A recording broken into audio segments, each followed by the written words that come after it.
முதல்வன் படம் பார்த்துட்டே கூட்டாஞ்சோருக்கு அம்மாட்ட ரெசிபியை வாங்கி இந்த காய்கறி உரிக்க ஆரம்பிக்கும் போது அர்ஜுன் இன்டர்வியூ எடுத்துகிட்டு இருந்தாப்புல. அவர் அங்கே சிஎம் ஆகி நல்லது செய்யவே கிளம்பிட்டார். நான் இன்னும் அந்த காய்கறியை வெட்டிக்கிட்டு தான் கிடைக்கேன். அவ்வளோ முன்வேலைகள். எங்கள் வீட்டில் இந்த உளுந்தஞ்சோறு கூட்டாஞ்சோறு ரொம்ப ஃபேமஸ். செம சூப்பராக எங்கள் அம்மா பண்ணுவாங்க.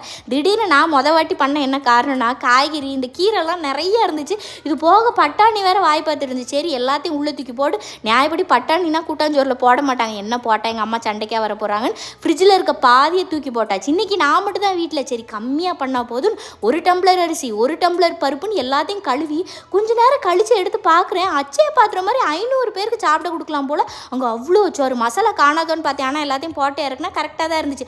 உப்பு புளியெல்லாம் கொஞ்சம் கம்மியாக இருந்துச்சு. அதை மட்டும் திருப்பி ஒரு வாட்டி போட்டு மூடி வச்சாச்சு. கூட கருவாடு சாப்பிட்டா நல்லாயிருக்கும். ஆனால் மீன் கிடந்துதா, சரி நான் அதை பொறிச்சு தட்டில் எடுத்து பார்த்தா என்ன டேஸ்ட், செம சூப்பராக இருந்துச்சு. ஆனால் இதெல்லாம் சரிதான், இந்த ஒரு அண்டா சோத்தை வச்சு நான் என்னத்தை பண்ணேன்னு தான் ஒரே யோசனையாக இருந்துச்சு எனக்கு.